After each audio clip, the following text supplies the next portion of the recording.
taste, good vibe, choice of youth, Mojo, অন্তরের তারুণ্য।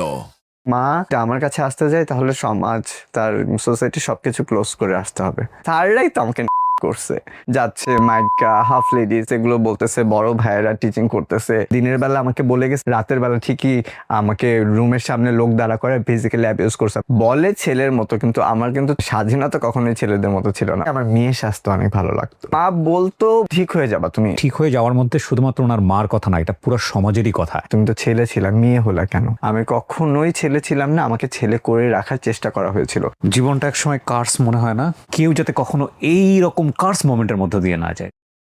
আসসালামু আলাইকুম প্রিয় দর্শক এবং শ্রোতা, আল্লাহ সর্ব অবস্থায় আমাদের সবার মঙ্গল করুন, সবসময়ের জন্য সেই প্রার্থনা করে শুরু করছি। আপনার নামটা একটু বলেন প্রথমে। আমি আরোহী ইসলাম অনু। আরোহী ইসলাম অনু। ডাকনাম অনু। জি। সো অনুর বয়স 32। জন্ম জেলা? আমি জন্ম নিয়েছি জয়পুরহাট জেলার পাঁচবিবি থানাতে। অনু শুরু করেন, আপনি যেখান থেকে বলতে ইচ্ছে করেন, যেভাবে বলতে ইচ্ছে করেন। তো যখন আমি আসলে বুঝি না ছেলে মেয়েদের মধ্যে যে তফাৎ থাকে, বা থাকে না যে মানে এটা ছেলেদের করতে হয় এটা মেয়েদের করতে হয়, এরকম করে যে কোনো রোজ থাকে, সেটা তার আমি বুঝতাম না, আমি তখন বাচ্চা ছিলাম।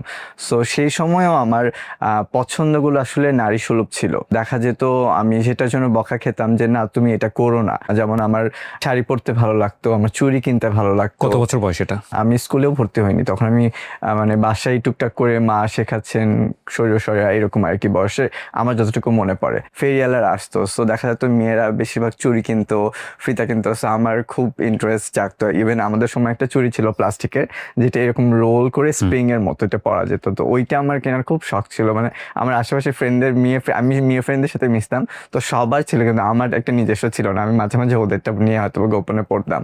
তারপর যেটা হতো সেটা হলো আমার এলাকার মেইন রাস্তা দিয়ে যেতে ভয় পেতাম, কারণ আমার এলাকার ছেলেরা বলতো হাফ লেডিস মাইকা। এখন আমি না এই মিনিংসটাই বুঝতাম না, মাইকা কি আর হাফ লেডিস কি। আমি জাস্ট লিটারেলি ইরিটেট ফিল করতাম, কারণ ওরা যেভাবে বলে হাসতো, মানে হয় না যে আমরা অনেক ল্যাঙ্গুয়েজ না বুঝলেও তাদের এক্সপ্রেশন দেখে কিন্তু বুঝে চাই যে জিনিসটা is not good for me. তখন আমার ওই জায়গাগুলো দিয়ে যাইতে খুব সায় লাগতো। আর আমি বাসায় মামাকে বললাম, মা বলতো কিছু না।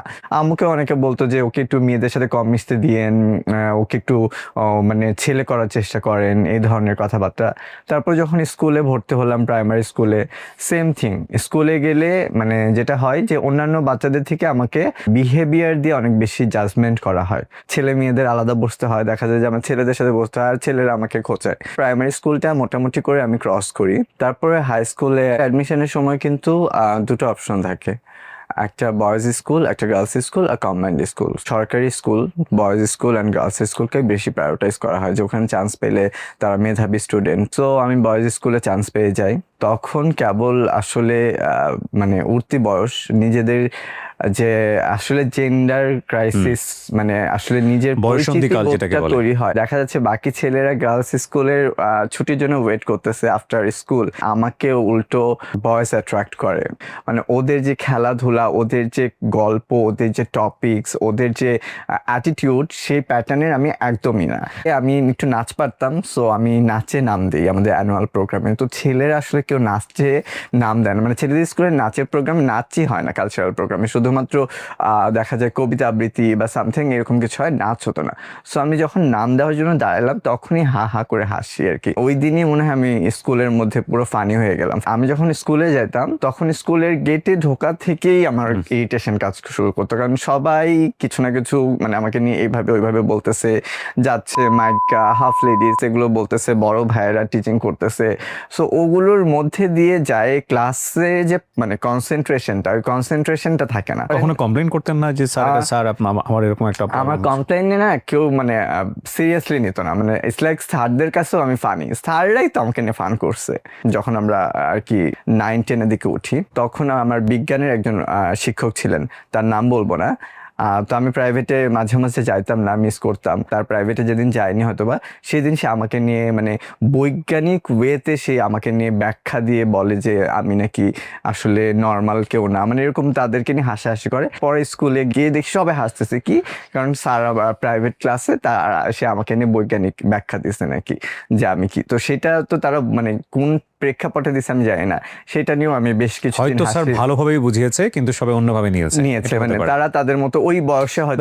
আপনি এটা কোন ক্লাসের গল্প বলছেন? আমি তখন ক্লাস 9-এ। ক্লাস 9 এই পর্যন্ত আপনার ফ্যামিলিতে আপনাকে নিয়ে আন্ডারস্ট্যান্ডিংটা কি? একটা সময় পর্যায়ে গিয়ে পরে মনে হলো যে এটা শেয়ার করার কিছু নাই, আর কাকে শেয়ার করব, মানে এটা ইউজ টু হয়ে গেছে না? মানে আমি ইউজ টু হচ্ছিলাম, এবং আমার যেটা সমস্যা হচ্ছিল যে আমি বাসা থেকে বলে বেরিয়েছি যে আমি স্কুলে যাচ্ছি, কিন্তু আমি স্কুলে না গিয়ে সকাল 9টা থেকে বিকেল 4টা পর্যন্ত আমাদের ওখানে একটা শ্মশান ঘাট ছিল, আমি ওইখানে গিয়ে টিফিন নিয়ে আমি বসে থাকতাম যে স্কুলে গেলে আমাকে আবার টলারেট করতে হবে। এবং আমার ডে বাই ডে আমি খালি পরীক্ষার সময় অ্যাটেন্ড করতে যেতাম, তো এগুলো নিয়ে অনেক প্রবলেম হতো স্কুলে।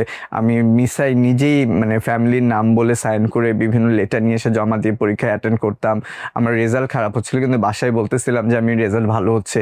মানে আমি এমন ট্রমার মধ্যে ছিলাম যে আমি সবাইকেই মিথ্যা কথা বলতেছি। বাট আপনি কাউকে শেয়ার করার মতো পেতেন না? শেয়ার করার মতো ওই সময় আমি কাউকে পাইনি। আমার বাবা সরকারি চাকরিজীবী ছিলেন। আমাদের এলাকার সবাই জানতেন যে আমার বাবা আসলে আমাদের সাথে ওইভাবে থাকতেন না। আমাদের 3 ভাই বোনের বয়সের ডিফারেন্স 8 বছর 10 বছর।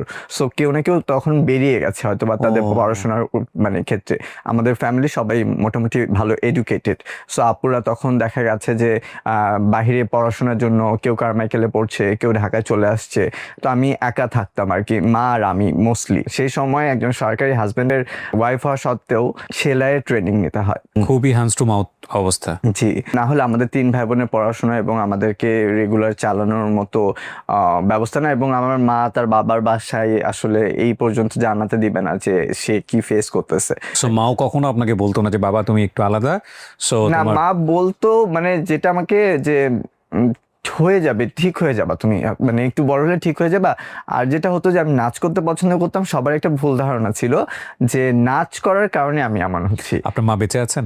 জি, বেঁচে আছে। আচ্ছা, আপনার মা হয়তো এপিসোডটা দেখবেন। আমি আন্টির প্রতি রেসপেক্ট রেখে একটা কথা বলতে চাই। উনি অনেক প্রতিকূল অবস্থার মধ্যে দিয়ে তার সন্তানদেরকে বড় করেছেন, তো সেই জায়গায় আমার সবসময় রেসপেক্ট।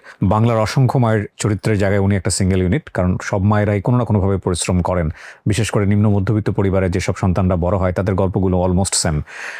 তো সেই জায়গার থেকে হয়তো ঠিকই আছে, কিন্তু একটা জিনিস যেটা ওনার আম্মা ওনাকে বলেছিল ছোটবেলায় যে ঠিক হয়ে যাবে, এই জায়গাটা আপনারা একটু লাইনটা নিবেন। এই ঠিক হয়ে যাওয়ার মধ্যে শুধুমাত্র ওনার মার কথা না, এটা পুরো সমাজেরই কথা। ওনারা ঠিক আছেন, ওনারা ওনাদের মতো করে পৃথিবীতে এসছেন। এইটার যে অ্যাকসেপ্টেন্সের জায়গাটা, এই অ্যাকসেপ্টেন্সের জায়গাটাই আমরা নর্মালাইজ করতে পারিনি আমাদের সোসাইটিতে। দ্যাটস আ বিগ প্রবলেম, যেটা নিয়ে আমরা আজকের এপিসোডে আমরা কথা বলতে চাই। ছোটবেলা থেকেই একটা জিনিস মাথায় ঢুকেছে, আমি ঠিক না, আমি ঠিক না, আমি ঠিক হয়ে যাব কোনো একটা সময়। এবং আমি ঠিক না বলেই লোকজন সামহাও আমাকে এগুলো বলে এবং আমাকে এগুলো সহ্য করতে হয়। এটা আপনি চোখে দেখতে পারবেন না, কিন্তু এটা যে কত বড় একটা মনোজাগতিক যুদ্ধ, এই যুদ্ধটাকে যদি আপনি উপলব্ধি করতে পারেন তাহলে আজকের এই এপিসোডটা খুবই গুরুত্বপূর্ণ আপনার জন্য। জি, তারপর স্কুলের টাইমটাতে স্কুলে যেতাম না, হঠাৎ এমন একদিন অবস্থায় আমি আর্লি বাসায় চলে আসছি। মানে আমার রাস্তায় থাকতে ভালো লাগতেছিল না, শরীর খারাপ লাগতেছিল। সো আমি বাসায় এসে দেখি আম্মু নেই। তো আমি পাশে আন্টির কাছে জিজ্ঞেস করতে গেছি, আন্টি আম্মু আসছে? আন্টি বলে কি না, আম্মু তো তোমাকে স্কুল থেকে নিতে গেছিল, কোথায় জানি এটা কি কারণে। আর আমি তো ভয় পেয়ে গেছি যে আজকে তো আম্মু তাহলে স্কুলে যাবে, গেলে তো সব চেনে যাবে যে আমি স্কুলে যাই না, অ্যান্ড আমি স্কুলের নাম করে মানে অন্য কোথাও থাকি, আমার রেজাল্ট ভালো না, মার্কশিট অ্যান্ড এভরিথিং। সো তখন আমি প্রচণ্ড ভয় পেয়ে জাস্ট ব্যাগটা নিয়ে বেরোয় যাই। অ্যান্ড বেরোয় গিয়ে যে আমি হাঁটতে শুরু করি, আমি লিটারেলি হাঁটতে থাকি অ্যান্ড মানে আমার ট্রমা আমি জানি কোন জায়গায় চলে যায় আমি নিজেও জানি না। আমি মনে হয় হেঁটেই অনেক দূর চলে গেছিলাম, মানে আমাদের এলাকা থেকে ছাড়িয়ে আরও বেশ কিছু এলাকা পার হয়ে গেছিলাম। তখন মনে হয় এশার আজান দিবে, আমাকে কিছু মানুষ আর কি আটকায় যে এতটুকু একটা বাচ্চা রাতে কোথায় যাচ্ছ, কারণ ওইটা একটা মানে অজপাড়া গাঁও যেরকম বলে আর কি। তো লিটারেলি যখন কান্নাকাটি করতেছি, তো তখন ওনারা জোর করে বলার পর আমি আমার আব্বুর নাম্বারটা বলতে বাধ্য হই আর কি। তখন এইদিকেও আমাকে বাসায় অনেক খোঁজাখুঁজি হচ্ছে, যেহেতু মা শুনে ফেলছে এরকম। পরে আমাকে ফোন দেওয়া হয়, তারপর ওখান থেকে তারা আমাকে নিয়ে আসে। নিয়ে আসার পরেও যেটা বোঝানো হলো, সবাই মনে করলো যে আমার মনে হয় পড়াশোনা ভালো লাগে না। কেউ এটা বুঝতে চাইলো না যে কেন, আমি তো ভালো স্টুডেন্ট ছিলাম, আমার অন্য কোনো প্রবলেমও হতে পারে, এটা না। তখন বললো কি যে ঠিক আছে তুমি অল্প করে পড়ো বা এইভাবে পড়ো, এইভাবে পড়লে সলিউশন হবে। আমার বাবা আমাকে নিয়ে খুব একটা মানে ইতস্ত বোধ কাজ করতো, আমাকে বাইরে নিয়ে যেতে বা আমার সাথে ইয়ে করতে। আব্বু মানে ইতস্ত ফিল করতো, কাজ অনেকেই বলতো যে নজরুলের বেটাতে তো হিজড়া হয়েছে রে, মাইগ্রা হয়েছে রে, এই ধরনের কথা শুনতে হতো। আমি বাসায় খুব সুন্দর হ্যান্ডক্রাফটের কাজ পারতাম। তখন রবি দূরপাঠ বলে একটা প্রোগ্রাম হতো, টেলিভিশনে দেখানো হতো। তো ওখানে প্যানেলে অনেক কিছু শেখানো হতো, পুতুল বানানো, তারপর কুশন বানানো, এরকম আর্ট, এরকম। তো আমাদের ওখানে আসলে এরকম টিচার ছিলেন না যারা এগুলো শেখাবে। তো আমি ঘরে বসে দেখে আমি আসলে বাইরে যেতাম না। ইভেন কি মাটি দিয়ে টেরাকোঠা বানানো, এরকম সবকিছু আপুদের জামার ডিজাইন করতাম, সেলাই করতাম আম্মুর সাথে বসে বসে। সো এই ধরনের কাজগুলো আমি অনেক বেশি পছন্দ করতাম, বিকজ ওটাই আমাকে হ্যাপি করতো, মানে আমার সময় কাটানোর একটা মাধ্যম ছিল। তারপর যখন আমি একটু নাচের জগতে গেলাম, ছোট্টবেলা থেকে ফ্যাসিনেশন কাজ করতাম। আমার ফ্যামিলি জানতোও না যে আমি আসলে আমার ফ্রেন্ডদের বাসায় গেলে বা ওরা ক্যাসেট ছাড়লে আমি ওদের নাচ দেখে ওদের সাথে নাচি মেয়েদের।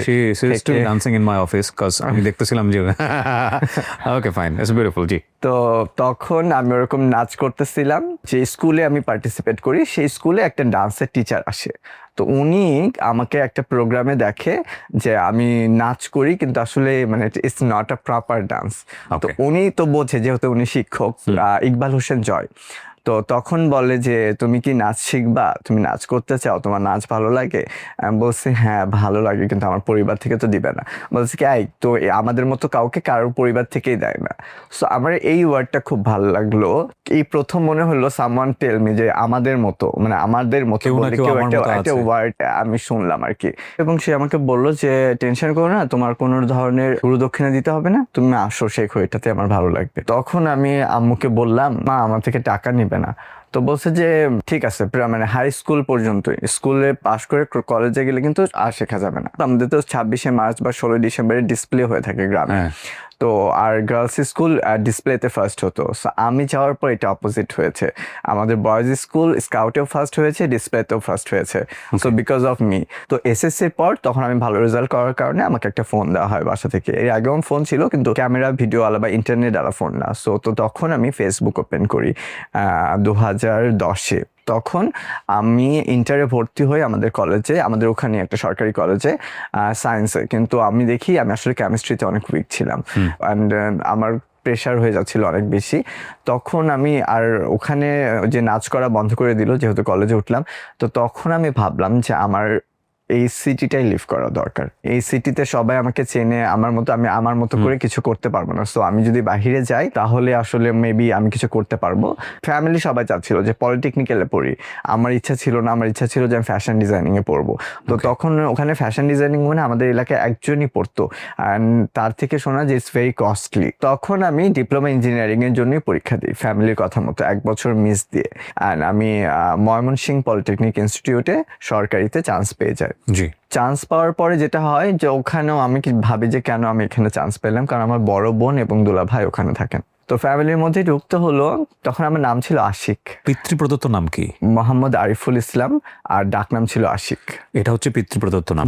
জি। তারপর ওখানে যাওয়ার পরে আমি বেশ কিছুদিন চেষ্টা করলাম নাচ না করে, মানে ওদের কথা মতো রুলস অ্যান্ড রেগুলেশন শুনলে। তারপর আমি আবারও দেখতেছি যে আমি আবার সিক হয়ে যাচ্ছি, আমার খুব দম বন্ধ লাগে। আর আমার বাসায় এমন একটা ব্যাপার যে বলে ছেলের মতো, কিন্তু আমার কিন্তু মানে স্বাধীনতা কখনোই ছেলেদের মতো ছিল না। মানে সন্ধ্যার মাগরিবের আজানের মধ্যে বাসায় ঢুকে যাওয়া, কলেজ শেষ করে ঠিক টাইমে বাসায় মানে ঢুকে যাওয়া, এই ধরনের সবকিছুই করা। পরে আমার এক ফ্রেন্ডকে জিজ্ঞেস করলাম যে এখানে কোনো শিল্পকলা একাডেমি আছে? আমাকে তো এখানে আমার বোনের আসলে বাসা আর কলেজের বাইরে কোথাও মুভ করতে দেয় না, বা মুভ করার জায়গা দেয় না। তো বলছে যে আছে, আমি চিনি এরকম। বলছে আমি এখানে নাচটা ভর্তি হতে চাই, আমি একটু পাশাপাশি করতে চাই। ভাবলাম যে কলেজের ফাঁকের কথা বলে বা স্কুলের ফাঁকের কথা বলে আমি যাব। সো আফটার 6 মান্থ আমি এই ডিসিশন নিই, শিল্পকলা একাডেমিতে যোগাযোগ করি অ্যান্ড আমি অ্যাডমিশন নিই। ওখানে টিচার তখন ট্রেনিংয়ে ছিলেন মানুষ তালুকদার, আমার আসলে জীবনের পরিবর্তনে অনেক হেল্প করেছেন যিনি। জি। তখন যখন আসলেন তখন আমাদের ক্লাস শুরু হবে, তো আমি গেলাম ওখানে। সো ওখানে আমি নতুন নাম দিই। আমি এখানে ভয়ে আমার আশিক নামটা ইউজ করি না, আমি অর্ণব নাম দিই, যাতে মানে সবাই আমাকে অন্যভাবে মানে অন্য নামে চেনে, আমি এদিকে আমার মতো করে চালাতে পারি। তো ওইভাবে আমি ওখান থেকে কাজ করতেই 1 সপ্তাহের মধ্যে বিটিভি থেকে একটা প্রোগ্রাম আসে ওনাদের কাছে, সেখানে ছেলে ডান্সার আরেকজন দরকার। সো আমার তো টিভিতে প্রোগ্রাম করা ইজ লাইক ড্রিম, আমার অনেক শখ ছিল ছোটবেলা থেকে। এর আগে আমাদের ছোটবেলাতেও অনেকে প্রোগ্রাম করতে টিভিতে গেছে এলাকা থেকে, আমাকে নেওয়া হতো না, কারণ ফ্যামিলি থেকে একটা বিগ অ্যামাউন্ট দিতে হতো যাতায়াতের ভাড়া, শুটিং এর, ড্রেসের জন্য। সো এটা আমি এফোর্ড করতে পারবো না দেখে দেওয়া হতো না। তো এখানে আমার থেকে টাকা চায়নি, আমাকে বলছে যে তোমাকে এমনিতেই নেওয়া যাওয়া হবে, তুমি ভালো নাচো, you are already a dancer, so তুমি চাইলে আমাদের সাথে এটা করতে পারো। এবং ওখানে শিবলি নিপা ম্যাম থাকবে, মানে আমি এটা ভেবেই আমি অনেক এক্সাইটেড। সো বাসায় অনেক কষ্ট করে ম্যানেজ করলাম, গেলাম। বিটিভির শুটিং এ আসতে আমাদের লেট হচ্ছিল অলমোস্ট 12টা। তখন আমাকে বাসা থেকে বলা হয় যে বাসায় ঢোকা যাবে না। ভিডিওর এই পর্যায়ে যারা এসএসসি পরীক্ষা সম্পন্ন করে ফেলেছো তাদের জন্য ছোট্ট কিছু পরামর্শ।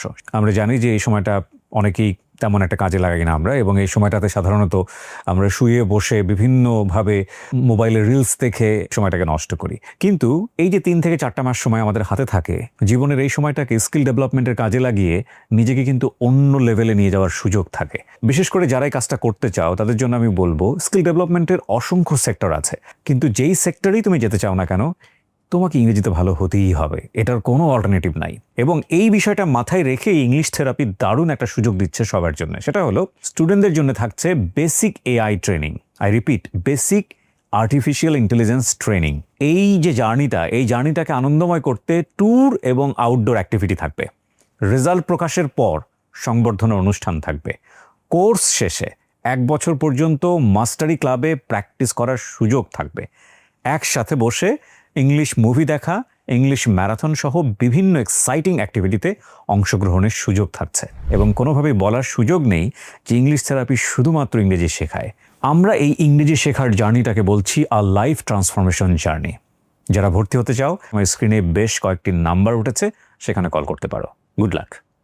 তখন আমাকে বাসা থেকে বলা হয় যে বাসায় ঢোকা যাবে না, সো দ্যাট আমি নেক্সট টাইম আর কখনো যাওয়ার না করি এত রাতে। বাট আমি যে বাসার বাইরে থাকবো সেটা নিয়ে তাহলে টেনশন ছিল না। যদি তারা আমাকে টেনশন করতে, বাসার বাইরে কই থাকবে ও, এই শহরে তো ওর পরিচিত কেউ নাই, আর নাচে ওদের সাথে কয়েকদিনই বা চেনে। আমি তখন আমার নাচের টিচারকে বললাম যে স্যার আমাকে কি রাখা যাবে। তো আসলে এই মানুষগুলো এত মানুষের স্ট্রাগল দেখে অভ্যস্ত, তারা আসলে সাপোর্টিভ হয়। তখন বললো যে কেন, কি সমস্যা, আমাকে বাসায় ঢুকতে দিবে না, কারণ আমার বোন তো আমার দুলাভাইয়ের সাথে থাকে, বলতেছে যে কালকে সকালে বাসায় আসতে, রাতের বেলা না। তো তারপর আমাকে আর বাসায় ঢুকতে দিল না। পরের দিন গেলাম, তো পরের দিনও কেউ নর্মাল না, আমার সাথে ঠিক মতো কথা বলে না। তখন দেখেই বুঝতে পারতেছিলাম যে এটা আমার কন্টিনিউ করা হবে না হয়তো, বা করতে দিবে না। যেদিন নাচের প্রোগ্রাম দেখায় সেদিন তো আমি অনেকক্ষণ ধরে ওয়েট করতেছিলাম যে আমি দেখবো টিভিতে, হ্যাঁ। আনফর্চুনেটলি ওই দিন আমার প্রোগ্রামে আমাকে এক ফোঁটাও ঠিক মতো দেখাই নাই। আমি তখন আমার ফ্যামিলিদের সবাইকে বলে রাখছিলাম, so that was very embarrassing যে আমাকে ঠিক মতো দেখাই নাই, অন্যদেরকে দেখাচ্ছে। কজ টিভি চ্যানেলগুলো এমন যে যারা রেগুলার কাজ করে তাদের ফেস অলরেডি চেনা থাকে, আমার ফেস একদমই নতুন ছিল। আমাদের ওটা একটা কম্পিটিশনের মতো ছিল, সো আমি ওই কম্পিটিশনে আরো পার্টিসিপেট করছি এবং পরের এপিসোডগুলোকে আমাকে দেখানো হয়েছে, কিন্তু কখন আর কাউকে বলি নাই দেখার জন্য ওই দিনের পর থেকে। ভয় পেয়ে গেছি। হ্যাঁ, সেখান থেকে ময়মনসিংহের যাত্রা শুরু আমার। আমাকে সবাই ময়মনসিংহ হিসেবে চেনে, কজ আমি আমার সব ডকুমেন্ট আমার ফ্যামিলির কাছে, আমার আগের কোনো ডকুমেন্ট আমার কাছে নাই এবং আমি সেগুলো নিয়েও নাই। কারণ একদিন একটা মুহূর্ত তৈরি হয় আমার বোনের বাসায়, এমন আমি মুহূর্তটা ডিটেলস বলতে পারবো না, যে ঘটনার প্রেক্ষিতে আমার বোন বলে তুমি বাসা ছেড়ে তাহলে নিজের মতো চলো, আর নয়তোবা তুমি তোমার বাবা মার কাছে চলে যাও, আমরা তোমাকে দেখতে পারবো না। যারা ভাবছিল যে আমি হয়তো বা এটা ভয় পেয়ে লাইফটাকে গুছাই নিব বা আমি ওনাদের মতো করে থাকবো, আমি যেটা ভেবে দেখলাম আসলে জীবন তো একটাই, বাঁচতে হবে। আমি সেই দিন ভোরের মধ্যে আমার সব ব্যাগ ট্যাগ গুছাই নিয়ে আপুর বাসা থেকে বেরিয়ে গিয়ে আমি আমার নাচের টিচারের স্কুলে সামনে দাঁড়িয়ে থাকি। স্যার যখন স্কুলে ঢুকে এসেই দেখে যে আমি দাঁড়ায় আছি, কি ব্যাপার তুই এত সকাল সকাল এখানে আসছিস, কি হয়েছে? তো স্যারকে তখন খুলে বললাম যে এরকম সমস্যা হয়, আমাকে জয়পুরহাটে চলে যেতে হবে আর নয়তো এখানে থাকতে হবে। স্যার বলে তুমি কি চাও? আমি বলছি স্যার আমি তো এখানে থাকতে চাই। বলে তুমি সার্ভাইভ করতে পারবা, কারণ তুমি তো একটা ফ্যামিলি স্ট্যান্ডার্ড বিলং করে চলাফেরা করছো বা থাকছো, তুমি তো মেসে গেলে মেসের লাইফ স্টাইল এগুলো সেগুলো অনেক রকম ডিফারেন্ট, খাবার দাবার এগুলো এত কষ্ট বেয়ার করবার কি করে। তখন গোপনে 2টা নাচের টিউশনি করাতাম আমার হাত খরচ এবং নাচের খরচ চালানোর জন্য। তখন আমি বলছি যে স্যার আমি পারবো। স্যার বলে কি আচ্ছা আমি তো আসতে হেল্প করার চেষ্টা করব, আমাকে একটা মেসে দিতে যায়। তখন সেপ্টেম্বরের 13 তারিখ, এমন একটা সময় যে আসলে মেসের সিট ফাঁকা বা এরকম কিছু নাই, ছেলেদের হোস্টেল। হ্যাঁ, ছেলেদের হোস্টেল। আমি আসলে কখনো কারোর সাথে রুম শেয়ার করে থেকে অভ্যস্ত না, আর সেখানে হলো আমার কাছে ছেলেদেরকেই আমার অপোজিট অ্যাট্রাকশনে কাজ করতো যাদের সাথে, এবং তারাই আমাকে সব থেকে বেশি বোলিং এবং টিচ করতো। সো তাদের সাথে আমি নর্মালি কমফোর্টেবল না। আমার যদি থাকতে হয়, খাইতে হয়, করতে হয়, আমি তাও করবো, কিন্তু আমি ওদের সাথে থেকেই করবো, কিন্তু আমি করবো, আমি আর বাসায় ব্যাক করবো না। তো তখন আমার একটা ফ্রেন্ড ওই মেসের মধ্যে আসে, তখন বলে কি রে তুই এখানে? তখন আমি বলি যে আমার বাসায় এরকম প্রবলেম হয়েছে, তো তখন ওরা বলে যে এখানে তো তুমি থাকতে পারবা না, তাহলে তার থেকে বেটার যে আমাদের মেসে আপাতত রুম শেয়ার করে আমাদের 3 জনের রুমেই আরেকটা আমরা কোনো রকম অ্যাডজাস্টেবল করে দিচ্ছি ফ্লোরিং, ওখানে আমরা কেউ মিলে অ্যাডজাস্ট করে থাকবো, পরের মাসে আমাদের নিচের তলায় একটা রুম ফাঁকা হবে, তুমি ওই রুমে ওই সিটটা নিও। তো তখন আমি আমার ফ্রেন্ডদের ওখানে যাই। আমি যখন ওদের সাথে থাকতে শুরু করলাম, ওরা আমাকে বুঝতে শুরু করলো যে আমি আসলে মানুষটা কেমন বা আমি কতটা ইমোশনাল। ওরা আমাকে অনেক সম্মান করতো। আমি তখন 2টা টিউশনি করায় মনে হয় 1700 টাকা পেতাম। সো আমার মেস ভাড়ার একটা সিট ভাড়াই ছিল 700 টাকা, তারপর 3 বেলার খাবার খরচ দিতে হতো, তারপর আমার মান্থলি কিছু পড়াশোনার জন্য খরচ থাকতো। আমি তখন ডিপ্লোমা ইঞ্জিনিয়ারিং পড়তেছি, আবার সাথে নাচের ক্লাসে যাওয়া, টিউশনি নেওয়া, তো হাত খরচ অনেক হতো না ওইভাবে। মোস্ট অফ দ্য টাইম আমি যেটা করতাম, সকালবেলা কোনোদিন খেতাম না, সকালবেলার খাবারের মিলটা বাঁচায় রাখতাম, সো দ্যাট মানে মাস গেলে 15টা মিল কমে যেত। আর দুপুরবেলা রাতের বেলা মিলটা দিতাম, তারপর যেদিন করে টিউশনিতে যাইতাম তো নাস্তা কিছু না কিছু তো দিত, সো ওই সময়ের মিলটা বন্ধ রাখতাম। আর যদি কোনোদিন নাস্তা না দিত তখন হয়তো বা রুটি কলা কিছু একটা খেয়ে নিতাম। ফ্যামিলি থেকে যোগাযোগ করা হতো না আপনার সাথে? মাই আমার সাথে মানে কোনো রকমে যোগাযোগ করতো, তাছাড়া কেউ আসলে ইয়ে করতো না। সবাই ভাবতো যে আমি একটা সময় পরে হয়তো ব্যাক করবো, আমি যে কন্টিনিউয়াস এভাবে থাকবো সেটা আসলে কেউ ভাবতে পারে নাই। আমি যে নিচের রুমটা নিচ্ছি ওই রুমে শিফট করি না, কারণ রুমে শিফট করলে অনেক কিছু কিনতে হবে, আর ওদের রুমে থেকে গেলে যেটা হয় যে আমার ওই জিনিসগুলো কেনা হয়নি, কারণ কেনার জন্য মিনিমাম অ্যাটলিস্ট 5 থেকে 6 হাজার টাকা আমার তখন প্রয়োজন। ওই 5-6 হাজার টাকাটা আমার আসলে হাতে মোটা অঙ্কে দেওয়ার মতো বা আমার করার মতো আমার কেউ নাই। আর আমি আসলে তখন ভাবতে পারি না কার কাছে ধার চাবো, কি চাবো, মানে এতগুলো টাকা, স্টুডেন্ট তো আমরা সবাই না। হঠাৎ করে কলেজে আন্দোলন হয়, মানে যে এপিট ওপিট লাগে না, এরকম আন্দোলন হয়, হওয়ার পর অনবর্তীকালের জন্য আর কি কলেজ বন্ধ হয়ে যায়। তো আমাদের ফ্রেন্ডদের বাসা খুবই কাছে, ময়মনসিং এর থেকে দেখা যায় শেরপুর বা গাজীপুর, মানে খুবই নিয়ারলি সবার বাসা, টাঙ্গাইল। একদিনে ছুটি পেলেও চলে যেত। কলেজ যখন বন্ধ হয়ে যায় তখন দেখা গেল আমার ওই রুমে চাবি নাই, কারণ ওই রুমটা তো আর আমার ছিল না, আমার বাকি ফ্রেন্ডদের ছিল। খুব বিপদে পড়ে যায়, আমি যেহেতু বাসায় যেতে পারবো না, তখন আমার যে নিচে রুম নেওয়া সেই রুমে আমার শিফট করতে হয়। সেই রুমে শুধু একটা চৌকি ছিল, সো আমি খুব কষ্ট করে একটা বিছানা চাদর, একটা বালিশ কিনি, আর একটা মগ আর একটা লাইট কিনি, যে লাইটটা বাথরুমে লাগাই রুমে আলো করে থাকতাম। রুমে তখন ফ্যানও ছিল না, আর এই বিল্ডিং এ কেউ থাকতো না, পুরো বিল্ডিংটাই ম্যাচ ছিল, মাত্র 4 তলা বা 3 তলায় বাড়িওয়ালা থাকতেন, তাছাড়া কেউ থাকতেন না। ভুতুরে পরিবেশ মানে অ্যাকচুয়ালি, আর মানে সবকিছু ওপেন, মানে কোনো দিকে কোনো প্রোটেক্টেবল কিছু নাই, দরজা জানালা সবকিছু হয়। হ্যাঁ, মানে ওখানেও আমি একা একা রাতের পর রাত থাকছি, তখন বুয়া আসতো না, মানে খাইছি কি খাই নাই আসলে এটাও আমি কখনো ফ্যামিলিতে জানতে দেয়নি। এখন ভাবলে আমার মনে হয় যে আমি কিভাবে থাকছি ওই দিনগুলো, আমার এরকম লাগে। সো আবার যখন স্বাভাবিক হলো, সবাই আসলো গেল, এরকম সবাই তো ভালো না, আবার সবাই মন্দ না। আমার কিছু ফ্রেন্ড আছে এমন যারা আসলে তাদের সিগারেটের টাকা, মানে আমি তো আসলে ওরকম কিছু নেশা করতাম না, সো আমার ওদের সিগারেটের টাকা দিয়েও আমাকে বলছে যে কাজটা কর, মানে বুঝতে পারছে যে আমার এটা খুব নিডেড, আমার ওই সময় টাকা নাই, সো ওরা ওইটাও করছে। এরকম বন্ধু ছিল, এবং এমনও ছিল যারা আমাকে বিভিন্ন রকম ভাবে ফিজিক্যালি অ্যাবিউজ করা, যখন আমি রুম শেয়ার করে থাকতাম, বা আমাকে ব্ল্যাকমেল করা, অনেক রকম বাজে সিচুয়েশনের মধ্যে দিয়ে যেতে হয়েছে, মানে শ্বাসরুদ্ধকর পরিবেশ ছিল। এবং লিটারেলি আমার মনে আছে যে একবার এমন একটা ঘটনা ঘটে যেটা মানে অ্যাবিউজিং ভাবে, যে ওটার পর আমি বেশ ট্রমাটাইজ হয়ে যাই, এবং আমি তখন আমার বাকি ফ্রেন্ডদেরকে বলি যে আমরা কি আলাদা করে বাসায় শিফট করতে পারি। ও তখন বললো যে বাসা তো আমাদেরকে ভাড়া দিবে না। একটা জিনিস একটু চিন্তা করে দেখবেন কিনা, মানে ওর জন্য তো ফিমেল হোস্টেলেও তো ঢুকতেও পারবে না, কারণ ফিমেল হোস্টেলে ওকে নিবেই না, ডেফিনেটলি কোনো অথরিটি নাই। এখন মেল হোস্টেলেই ওকে যেতে হচ্ছে, এবং মেল হোস্টেল ওর জায়গা থেকে বায়োলজিক্যালি অ্যাকসেপ্টেড না, ও পারতেছে না নিতে, তাহলে ও কোথায় যাবে? মানুষের জন্মের পরে বেসিক কিছু নিড সে রাষ্ট্রের কাছ থেকে নেয়, সমাজের কাছ থেকে নেয়, দ্যাট ইজ ভেরি নর্মালাইজ। আমাদের মতো মানুষের জন্য খুবই নর্মালাইজ। একটা থাকার জায়গা থাকবে, খাদ্যের সংস্থান থাকবে, মাথার উপরে ছাদ থাকবে, স্বাস্থ্য সুরক্ষা নিশ্চয়তা থাকবে, কিন্তু ওর বেসিক জায়গাগুলোই কিন্তু একেবারে টলমলে। তো তার কাছ থেকে আপনি সোসাইটি কি এক্সপেক্ট করেন, রাষ্ট্র হিসেবে কি এক্সপেক্ট করেন? এবং এটা শুধুমাত্র একজন অনুর গল্প না, আমাদের সমাজে তৃতীয় লিঙ্গের অনেক মানুষের গল্প একই রকম। আপনি বললেন যে কোথাও মেস ভাড়া করে বা কোথাও রুম ভাড়া করে থাকতে পারি না, যেহেতু ময়মনসিং আমার একটু ভালো পরিচিত হচ্ছিল অ্যাজ এ ডান্সার, আমি আমার এক আন্টিকে বলার পরে ওই আন্টি একটা বাসার ব্যবস্থা করে দেয় যেখানে গিয়ে আমরা থাকতে পারি। তো ওখানে আমি আলাদা একটা রুম নিই, এবং আমার ফ্রেন্ডরা একটা রুমে 3 জন মিলে, আমরা 4 জন মিলে একটা বাসা নিই। আপনার ক্ষেত্রে এরকম কখনো হয় নাই? সাধারণত আমরা শুনি যে যারা মানে এইরকম থার্ড জেন্ডার আছেন বা তৃতীয় লিঙ্গের আছেন, তারা কিন্তু খবর পেয়ে গেলে তারা দল ধরে এসে নিয়ে যেতে চায়। আসলে এমন হয়নি তা না, এটা ভুল ইনফরমেশন যে তারা খবর পেলে এসে জোর করে নিয়ে যেতে চায়। এটা হলো আমাদের দেশের রটানো একটা রিউমার বলতে পারেন। আচ্ছা। হ্যাঁ, কাইন্ড অফ, কজ মানে এগুলো বলে আগেকার অনেকেই থার্ড জেন্ডার, তারা আসলে শিক্ষিত না, তারা কিভাবে নিজেদের গল্পগুলোকে মানে এক্সপ্লেন করবে তারা জানে না। সো তারা একটা মানে রিউমার এবং মিসকনসেপশন মানুষকে দিয়ে ফেলে যে আসলে তারা বায়োলজিক্যাল জন্ম নেয়, জন্মের পরেই বোঝা যায় থার্ড জেন্ডার। জন্মের পরে কিন্তু কোনো কাউকে রিকগনাইজ করা যায় না যে সে থার্ড জেন্ডার হবে বা নাকি থার্ড জেন্ডার হবে না।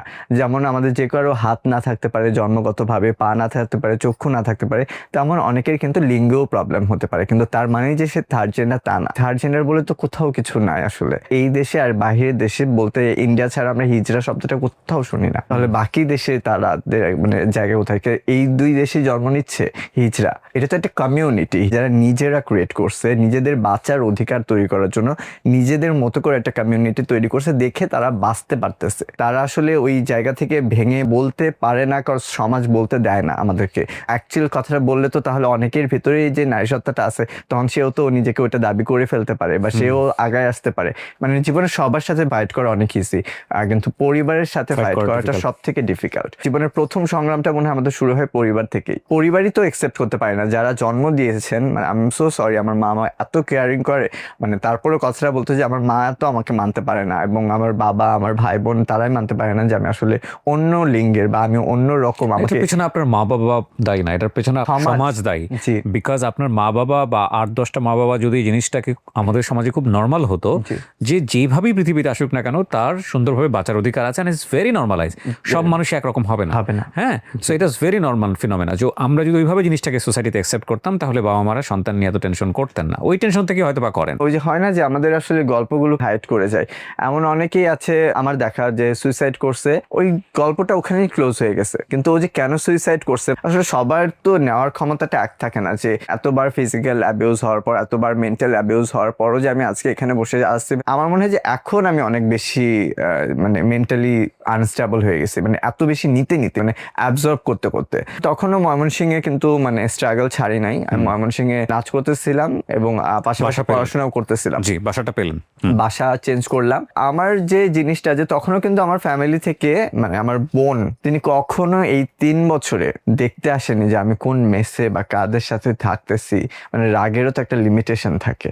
আমি সবসময় না, বাবার সাথে কথা হতো না, আমি বাসায়ও যেতাম না। তো ঈদ টিদেও আমি আমার মতো করে একাই থাকতাম আর কি। আমার কাছে না কেমন জানি হয়ে গেছিল জীবনটা। ফ্যামিলি বা ঈদ এগুলো আমার কাছে কোনো ম্যাটার করতো না। কলেজের লাস্ট সেমিস্টারে যখন আমাদের ইন্টার নিয়ে আসে ডিপ্লোমা ইঞ্জিনিয়ারিং এ, সে সময় আমি ঢাকা থেকে একটা স্কলারশিপ পাই কলকাতাতে নাচের উপর। স্কলারশিপটা নিব কি নিব না বুঝতেছিলাম না, কারণ তখন আমার ইন্টার্নি চলে। আমার ইন্টার্নি হাফ ইয়ারের মধ্যে আমার আবার ওখানে জয়েন করে ফেলতেই হবে, কোনোভাবে অপশন নেই। তো আমি প্রথমে না করেছিলাম, পরে আবার ভাবলাম যে নাচের মধ্যে এত বড় একটা সুযোগ আমি আসলে পরবর্তী বছর নাও পেতে পারি, আর যদি না পাই তাহলে তো নাচ নিয়ে আমি কোনো কাজ করতে পারবো না। নাচের জন্য তো কাজ করতে গেলে নাচের উপর ডিগ্রি লাগবে, আর সেই ডিগ্রি নেওয়ার মতো আমার ক্যাপাবিলিটি নাই স্কলারশিপ ছাড়া।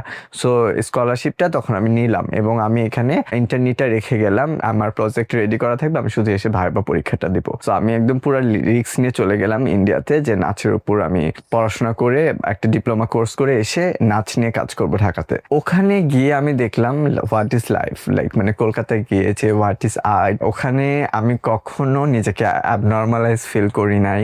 ওখানে গিয়ে আমার নিজের প্রতি নিজের সেলফ কনফিডেন্স তৈরি হওয়া, নিজের আইডেন্টিটি সম্পর্কে অনেক বেশি কনসাস হওয়া, যে আসলে আমার মতো এরকম মানুষ অনেক আছে এবং তারা খুব স্বাভাবিক, তারা পরিবারের সাথে বাঁচতে পারে, তারা নিজেদের মতো করে বাঁচতে পারে, তাদেরকে তৃতীয় লিঙ্গেরই পরিচয় দিতে হবে এমন কোনো প্রেক্ষাপট নাই।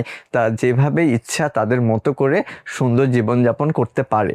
সো ওইখানে গিয়ে যে পরিবেশটা দেখে আসলাম সেটা আমাকে অনেক বেশি নাচের থেকেও মানসিকভাবে অনেক আমাকে হেল্প করলো। কিন্তু আমি যেখানে ট্রেন্ড নিতাম সেখানেও আবার খুব কনজারভেটিভ ছিল। তারা আবার ফ্যামিলিন ডান্সার পছন্দ করে না, male dancer has to be like male আর female dancer has to be like female. So আমি তখন মাঝামাঝি। সো ওখানে আমাকে শেখাইতো এবং আমি আমার ব্যাচে ফার্স্ট হয়েছে, কিন্তু কখনো আমাকে কাজে নেওয়া হয়নি। আমি যখন বাংলাদেশে ব্যাক করি তারপরে জার্মান গেটে ইনস্টিটিউট ইয়াং কোরিওগ্রাফার প্ল্যাটফর্ম বলে ডান্সারদের জন্য একটা প্ল্যাটফর্ম মেক করে, যেখানে আপনি অ্যাপ্লাই করে আপনার থিমের উপর কাজ করতে পারবেন। সো তখন আমি হিউম্যান মানুষ নামে একটা থিমের উপর কাজ করার আমি প্রপোজাল দিই তাদেরকে। সেটা ছিল আমার লাইফের স্ট্রাগলটা, যে কিভাবে আমি আসলে সোসাইটির বুলিং থেকে শুরু করে নিজেকে এতদূর পর্যন্ত আনি। তখন আমাকে অনেকে বুলিং করে যে এই থিমে করতেছো, তোমাকে তো এরা মেরে ফেলবে, তোমাকে তো ওরা মেরে ফেলবে, হ্যান করবে ত্যান করবে, এরকম ধরনের অনেক কথা ওঠে। But German Goethe Institute really liked it. So তারা আমার এটা পছন্দ করে এবং জার্মান থেকে একজন কোরিওগ্রাফার আসেন, আমি তাদের আন্ডারে কাজ করি এবং আমার যখন প্রেজেন্টেশন হয় কাজটা এত বেশি ভালো হয়। প্রথম আলো থেকে শুরু করে ডেইলি স্টার, যাদেরকে আমি কাউকে চিনতাম না, তারা সিঙ্গেল আমার মানে রিভিউ করে। And then I become a dance choreographer. এবং করোনার আগে আগে তো মুজিব বর্ষ আসে, তখন আসলে অনেক সিনিয়র কোরিওগ্রাফারদেরকে নিয়ে বাংলাদেশ ভাবছিল, কিন্তু ঠিক সেই সময় 2-3 জন ইয়াং কোরিওগ্রাফারদেরকে ডাকা হয়, তার মধ্যে I was one of them. এবং মুজিব বর্ষের যে প্রথম ফাইনাল একটা থিম ছিল, সেটার জন্য আমার মানে কাজটা তারা খুব পছন্দ করেন। সেই প্রেক্ষাপটে আমি ওখান থেকে কাজ করা শুরু হয়, অ্যাজ এ কোরিওগ্রাফার আমার জার্নি শুরু হয়ে যায়। তারপরেই করোনাকালীন কারণে সব বন্ধ হয়ে যায়, তখন আমরা বাসায় বসে থাকি। সো এর আগে থেকে আমার মেয়ে স্বাস্থ্য অনেক ভালো লাগতো, কিন্তু আমি কখনো তখন পর্যন্ত আপনি মেলই থাকেন? আমি মানে বাহিরে আচ্ছা। আমি ঘরোয়া ভাবে অনেক বেশি স্বাস্থ্য পছন্দ করতাম। এবং আমার মানে যখন আমি আলাদা থাকতাম, যখন আমার মেসে কেউ থাকতো না, আমি নিজে নিজে স্বাস্থ্য পছন্দ করতাম। এবং নাচ করার একটা অন্যতম কারণ ছিল যে আমি ওখানে গেলে মেকআপ করতে পারি, আমি ওখানে গেলে সেজে নাচ করতে পারি, প্ল্যাটফর্মে নিজের মতো করে এক্সপ্রেশন দিতে পারি, আর সেটার জন্য আমাকে বাহবা দেওয়া হয়। এই কারণেই নাচটা আমার অনেক বেশি ভালো লাগতো বা আমি এটার প্রতি মনোযোগী ছিলাম। সো করোনাকালীন সময় আমি যেটা করলাম, আবার একটা নতুন নাম ক্রিয়েট করলাম, আরোহী সেন। ওকে। আমি কিছু উইক কিনেছিলাম, কিছু ড্রেস কিনেছিলাম, সেগুলো দিয়ে আমি টিকটকে, বা তখন মিউজিক্যালি ছিল অ্যাকচুয়ালি, তো মিউজিক্যালি আমি বানাতাম আর কি অ্যাজ এ ফিমেল। তো আমি আমার ফ্রেন্ডদেরকে দেখাতাম বা ইনবক্সে পাঠাতাম, তো ওরা বলতে ভালো, ওটাই আমার ভালো লাগতো। তো অনেকে পুশ করছে যে তুমি এটা আপলোড করো বা এরকম করো, তো তখন আমি আপলোড করার সাহস পাচ্ছিলাম না। তখন আরোহী সেন দিয়ে আমি আপলোড করতে শুরু করলাম, অ্যান্ড দেখি যে মানে খুব রেসপন্স ভালো হচ্ছে আর কি করোনাকালে। তো তখন আমার বানানোর স্পিড আরো বেড়ে গেল। তখন অনেকের কিউরিয়াসিটি জাগে, মনে করো অনেকে কলকাতার মেয়ে, আবার অনেকে মানে আমি তখন কোনো ভয়েস দেওয়া বা কিছু না, শুধু গানের সাথে লিপসিং করা ভিডিও দিতে থাকি, মানে এটা খুব মানে ভাইরাল হতে শুরু করে। তো আমার আশেপাশে কিছু মানুষ, মিডিয়ার মানুষ জেনে গেল যে আমি আসলে কলকাতার না বা আমি মেয়ে না। তখন আফটার করোনা ব্রাইডাল শ্যুটের একটা ট্রেন্ড ছিল, যে টিকটকারদেরকে নিয়ে, ভাইরাল পার্সনদেরকে নিয়ে ব্রাইডাল শ্যুট হয়। সো একজন 2জন 3জন এরকম আমাকে নক করতেছিল শ্যুট করার জন্য, করবো কি করবো না, করবো কি করবো না। সেখানে শর্ত ছিল মেল টু ফিমেল ট্রানজেকশন করে দেখাতে হবে, যেহেতু অ্যাজ আমি মেল থাকি, মানে লাইফ লিড করি, আর আমি ফিমেল সাজি। আর তখন এটা ইন্টারন্যাশনালি একটা ট্রেন্ড চলতেছিল কাইন্ড অফ, মানে আমাদের পার্শ্ববর্তী দেশগুলোতেও এই ট্রেন্ডটা খুব চলতেছিল, টিকটক, মিউজিক্যাল বা ইনস্টাগ্রামে মেল টু ফিমেল ট্রানজেকশন করতেছে। সো না বুঝেই ওইটা করে ফেলা। তখন মিলিয়ন ভিউজ, ভাইরাল, মানুষ ট্রলড করতেছে।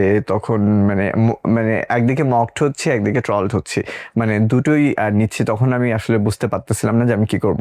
তখন বেশ কিছু ইন্টারভিউ যখন আমাকে আরো চিনতে শুরু করলো, সোশ্যালি জানতে শুরু করলো, তখন আমার মানে সোশ্যাল প্রেক্ষাপটের জায়গা থেকে আমার বলতে হলো যে আমি মেল, আমার মেল, বা আমি এত খুলে আমার নিজেকে বলিনি। আমাকে সবাই বললো তুমি বলো যে তুমি ছেলে, কিন্তু তুমি মেয়েদের গুণ পারো। কিছু জিনিস অবশ্যই অভিনয়ে মানুষ অনেক কিছু করতে পারে, কিন্তু সারাটা জীবন অভিনয় করতে পারে না।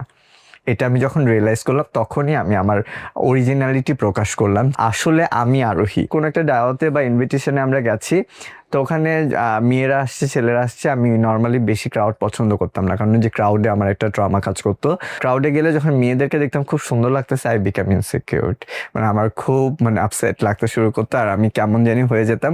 আমি নিজেকে নিয়ে কখনো কমফোর্টেবল ফিল করতাম না, মানে আমার খুব আনইজি লাগতো। মানে আমি যে কাপড় চোপড় পরতাম আমার খুব শাই লাগতো। যখন আমি শুটে যাই মেকআপ নিয়ে, অ্যান্ড আই বিকাম আরোহী, অ্যান্ড আমি শ্যুট করি, তখন আমি অনেক কনফিডেন্ট ফিল করি, অ্যান্ড আমার নিজের মধ্যে একটা আলাদা গ্রেস ফিল করি। বিকজ আমি যেখানে গেছি, যখনই গেছি, যেভাবে গেছি, হয় মেন্টালি অ্যাবিউজ হয়েছি, নয়তো বা ফিজিক্যালি অ্যাবিউজ হয়েছি দিনের পর দিন, মানে মাসের পর মাস। আমি এত ড্রামার মধ্যে ছিলাম যে আমি আসলে ভাবতাম যে আমার মার কখনো কিছু হয়ে গেলে হয়তো বা আমি চেঞ্জ হব। মার কখনো কিছু না, মা হয়তো মারা গেলে মানে আমি কতটা ট্রমার মধ্যে থাকলে মানুষ এরকম ভাবতে পারে নিজের মাকে নিয়ে। যখন আমি এটা বলছি যে I am changing my self, হ্যাঁ আমি এখন আমি যেটা আমি সেটা, তখন আমার ফ্যামিলি আমাকে বলেছিল যে তুমি বিয়ে করো না, তুমি কোনো কিছু করো। আমি তো এটা আগেই বলেছিলাম যে আমি বিয়ে করতে পারবো না, কারণ আমি যেমন আমি একটা তেমন মানুষের সাথে কিভাবে থাকবো।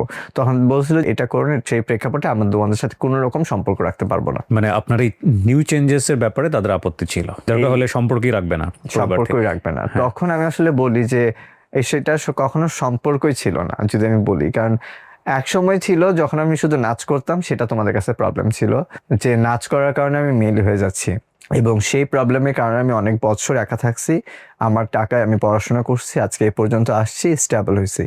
এখন প্রবলেম হলো আমি ছেলে থেকে কেন মেয়ে সাজতেছি, সেটার কারণে তোমরা লজ্জা পাচ্ছ। আমার ফ্যামিলি হয়তো আজকে প্রথম জানবে যে আমি যে ফিজিক্যালি এতভাবে মানে অ্যাবিউজড হয়েছি, এটা তো পরিবারকে বলার কথা না। কিভাবে যাই বলবো যে আমি আমার মাকে, যে মা কেউ আমাকে বাজেভাবে আমার শরীরে হাত দিছে, মানে এটা কি আমরা আমাদের পরিবারকে বলতে পারি না।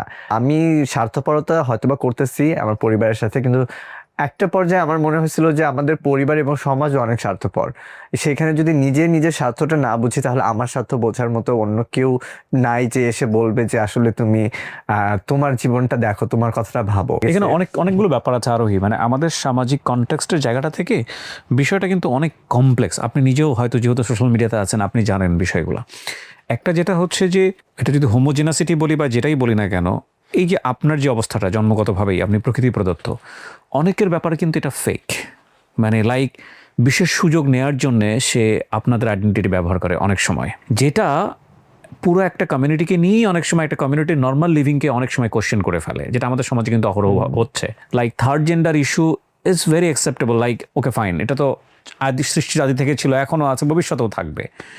কিন্তু এই কমিউনিটিটাকে কেন্দ্র করে অনেক বিশেষ গোষ্ঠী আছে যারা বিশেষ সুবিধা নেওয়ার চেষ্টা করে, দেখা যায় তাদের কারণে আপনারাও সাফার হন। এরকম কি কখনো হয়েছে? এরকম আমি দেখেছি যে আসলেই তাই। সো অ্যাকচুয়ালি এই কমিউনিটি পিপলের জন্য সামহাও আপনারাও সাফার হন। অবশ্যই লোকজন আপনাদের দিকেও প্রশ্ন করে যে ওকে ফাইন, আমরা আসলে যাদের সাথে কথা বলছি, মানে মানুষ আসলে কনফিউজ হয়ে যায় অনেক জায়গা থেকে। হ্যাঁ, মানে কারণ আমাদের তো আসলে এইটা নিয়ে এডুকেশনাল কোনো মানে জায়গায় নাই। আর আমার কথাটা যে সবাই বলে যে আগে প্রকাশ করেনি, আগে যদি প্রকাশ করতাম ভাইয়া, তাহলে আজকে আমি আমার জায়গায় বাঁচতে পারতাম না। মানে আমি যে ডিগনিটি নিয়ে এই সোসাইটিতে আছি বা নিজেকে তৈরি করার যে স্কোপটা পেয়েছি এডুকেশনাল ব্যাকগ্রাউন্ডের জন্য, এবং এই যে আস্তে আস্তে আসার জন্য, এটা যেমন আমার জন্য অনেক স্ট্রাগলের ছিল, কিন্তু এটা অনেক আমার জন্য স্ট্রং একটা পার্ট ছিল। এখন কি অবস্থা ফ্যামিলির সাথে আপনার?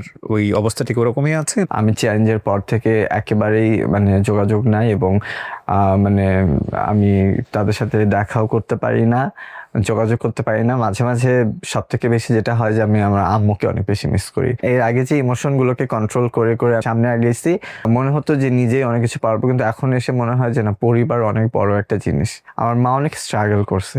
আমার মার হয়তো আমি সব থেকে বড় একটা আশা ছিলাম, যেহেতু আমি অন্য রকম সন্তান, এই জন্য আমার অ্যাকসেপ্টেন্সটা তাদের কাছে নাই। যেমন আমি মাকে অনেকবার বলছিলাম যে আমি একটা বড় বাসা নিয়ে থাকি এখানে, আমি এখন বিজনেস করি। আম্মু যখন আসতো তখন আমি ছোট বাসা নিয়ে থাকতাম, একটা দুটো রুমের। তার আগে সাবলেটে থাকতাম, তখন আম্মু আসতো। তো আম্মু বলছিল তুই আলাদা বাসা নিলে আমার জন্য থাকতে ইজি হয়, কারণ অন্য কোনো ছেলেরা থাকতেছে তাদের সাথে আমার আম্মু পর্দাশীল, কমফোর্টেবল ফিল করে না।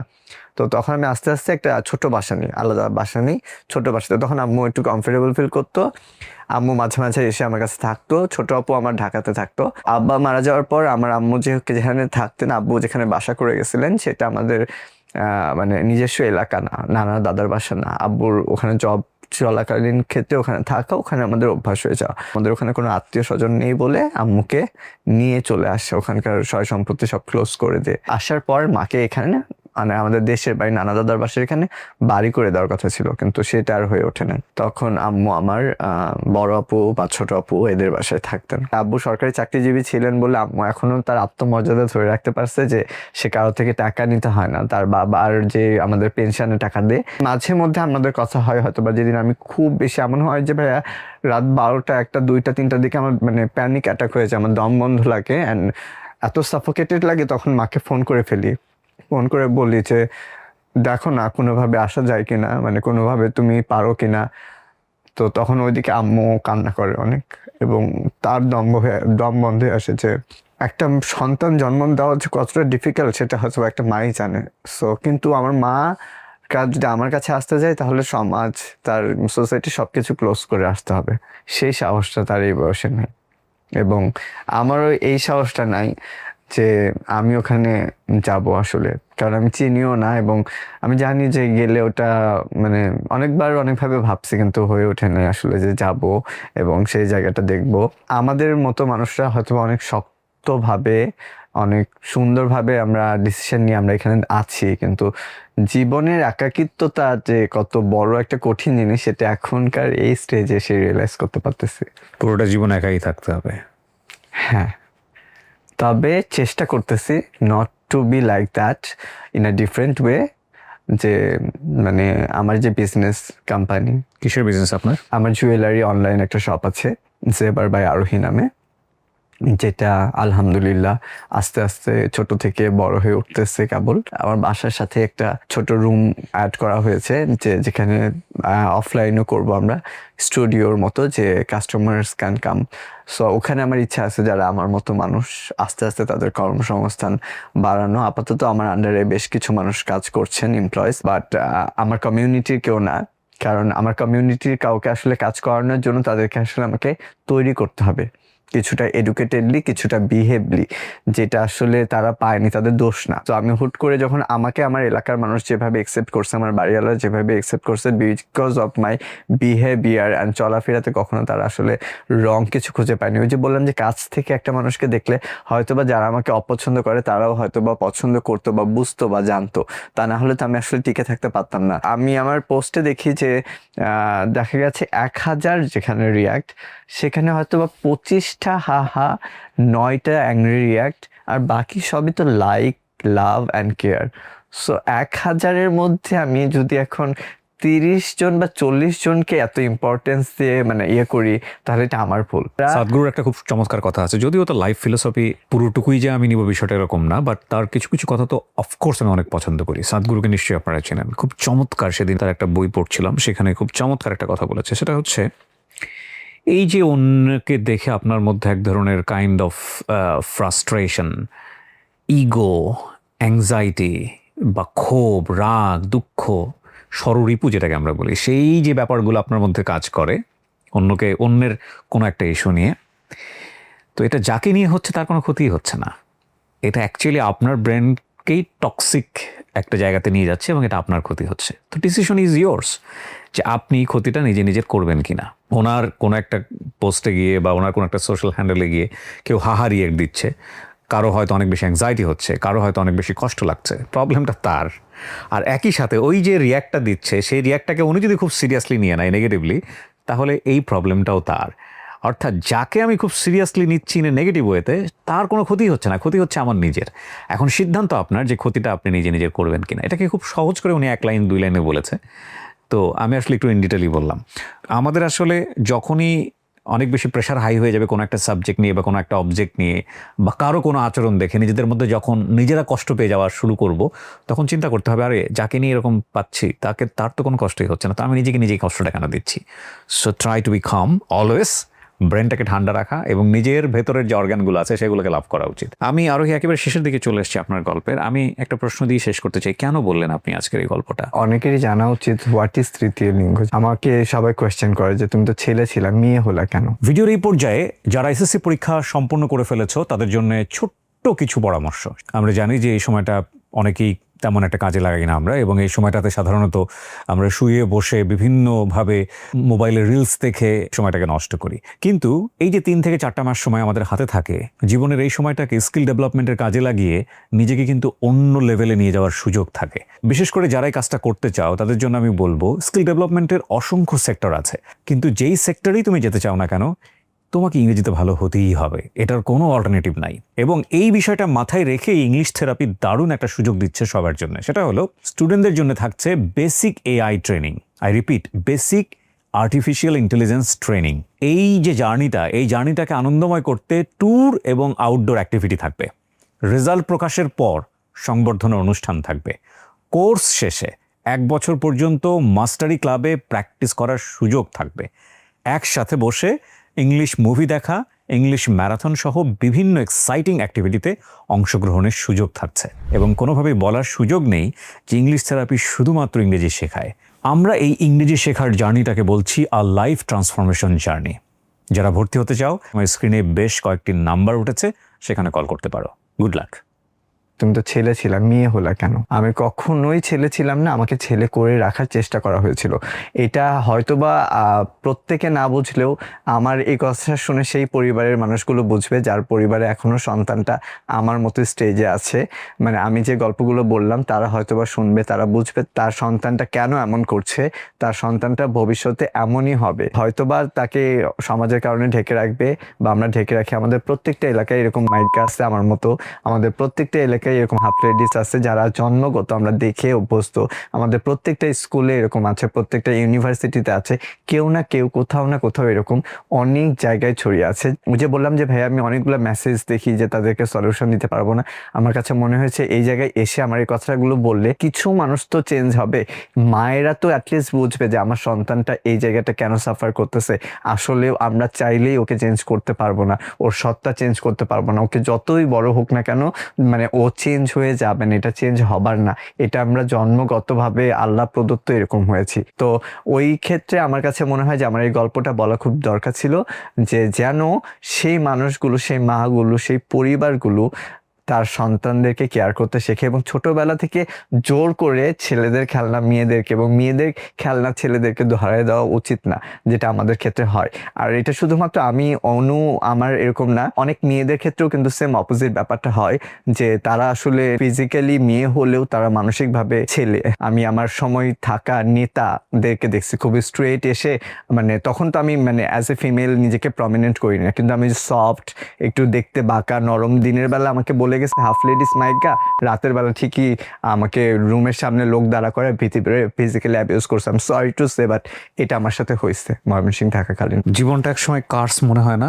কেউ যাতে কখনো এই রকম কার্স মোমেন্টের মধ্যে দিয়ে না যায়। লাইক আপনার জীবনে মনে হচ্ছে যে এই জীবনটা আসলে রেখে হবে কি? আমি ডেফিনেটলি ওনাকে যদি কোশ্চেনটা করি, কোশ্চেনের অ্যান্সারটা কিভাবে আমার জানা আছে, তারপর আমি করছি। আপনার কখনো সুইসাইডাল মেন্টালিটি হয়েছে? আমার এখনো করে, বহুবার হয়েছে। আমি জানি এই প্রশ্নের উত্তর, কারণ এত বেশি মানুষের গল্প নিয়েছি তো আমি সামনাসামনি দাঁড়ালেই বুঝতে পারি যে গল্পগুলোর এন্ড রেজাল্ট কি।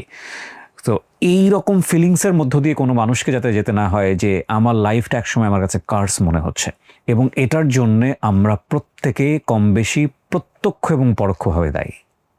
কখনোই এক্সপেক্ট করবেন না যে সোসাইটি চেঞ্জ হয়। সোসাইটি আপনি আপনার বাইরের কেউ না, চেঞ্জটা এখান থেকে হতে হবে। যারা আজকে এই অনুষ্ঠানটা দেখলেন তাদের জায়গা থেকে চেঞ্জেসটা আসতে হবে, ইউ অ্যান্ড মি বোথ। বাকি জিনিসটা আস্তে আস্তে পরিবর্তন হয়ে যাবে বলে আমরা বিশ্বাস করি।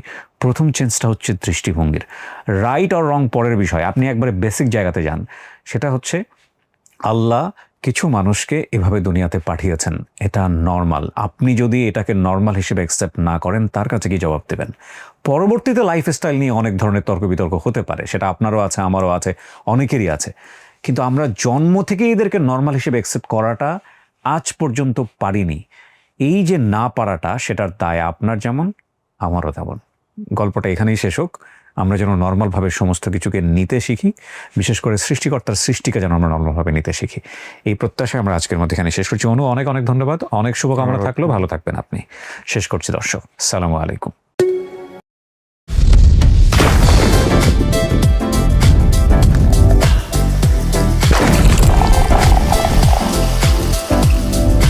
Great taste, good vibe, choice of youth. Mojo, অন্তরে তারুণ্য।